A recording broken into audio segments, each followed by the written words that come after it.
আমাদের ইতিম বানায় গেছে, আমাদের কেউ নাই। জামালপুরের মেলান্দহ উপজেলার দুরমুট ইউনিয়নের উত্তর জাঙ্গালিয়ায় পারিবারিক 4% জমি নিয়ে দীর্ঘদিন ধরে জিয়াউল হক ও তার চাচাতো বোনের ছেলে মুহাম্মদ সাজু মিয়ার মধ্যে বিরোধ চলছিল।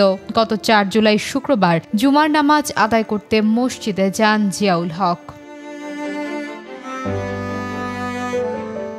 ঘটনার দিন অভিযুক্ত সাজু মিয়া তার লোকজন নিয়ে বিরোধপূর্ণ জমিতে বাঁশ কাটতে গেলে তার পরিবার বাধা দেয়। এক পর্যায়ে কথা কাটাকাটির জের ধরে জিয়াউলের পরিবারের লোকজনদের অতর্কিত হামলা করেন সাজু মিয়া ও তার দলবল। পরিবারের লোকজনদের চিৎকার জিয়াউলের কানে গেলে তিনি মসজিদ থেকে বের হয়ে ঘটনাস্থলে আসেন, আর তখনই সাজুর দলবলের হামলার শিকার হন তিনি।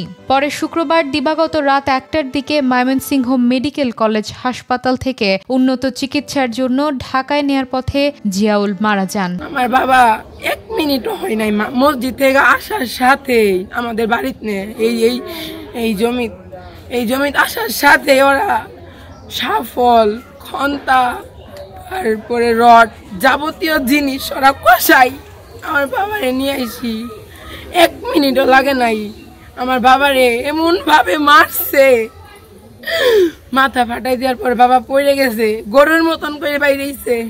নিহত জিয়াউলের 3 মেয়ে ও 1 ছেলে। ছেলেটি হামলায় আহত হয়ে হাসপাতালের বিছানায় শুয়ে আছেন।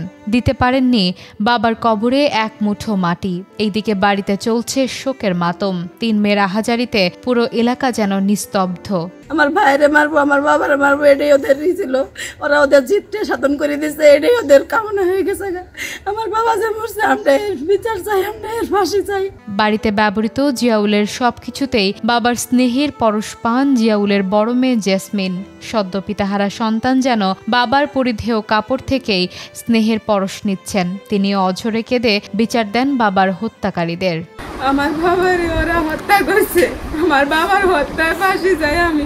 জিয়াউল হক হত্যাকাণ্ডে জড়িত 19 আসামিদের মধ্যে 5 জন গ্রেপ্তার হলেও বাকিরা আত্মগোপনে থেকে জিয়াউল হকের পরিবারকে দিয়ে যাচ্ছেন প্রাণনাশের হুমকি।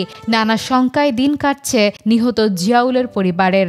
এ বিষয়ে জানতে চাইলে মেলান্দহ থানার ওসি শফিকুল ইসলাম বলেন, এই ঘটনায় 19 জন আসামির মধ্যে আমরা 5 জন আসামিকে ওই দিনই গ্রেপ্তার করতে সক্ষম হয়েছি এবং অন্যান্য আসামিদের বিষয়ে গ্রেপ্তার করার জন্য আমাদের তৎপরতা অব্যাহত আছে। আমরা আশা করছি খুব শীঘ্রই আমরা অন্যান্য আসামিদেরকে গ্রেপ্তার করতে পারবো এবং দ্রুততম সময়ের মধ্যে এই মামলা তদন্ত সমাপ্ত করে আমরা বিজ্ঞ আদালতে অভিযোগপত্র দাখিল করতে পারবো। প্রতিদিন কবরের পাশে জিয়াউলের 3 কন্যার আহাজারিতে আশেপাশের পরিবেশ নিস্তব্ধ হয়ে যায়। পিতৃহারা সন্তানদের গগনবিদারী চিৎকারে পাষাণের হৃদয় কেঁপে উঠলেও কাঁপেনি হত্যাকারীদের হৃদয়। দ্রুত সময়ের মধ্যে জিয়াউল হক হত্যাকারীদের গ্রেপ্তার করে সর্বোচ্চ শাস্তি নিশ্চিত করা হবে, এমনটি প্রত্যাশা করেন জিয়াউলের পরিবার সহ এলাকাবাসী।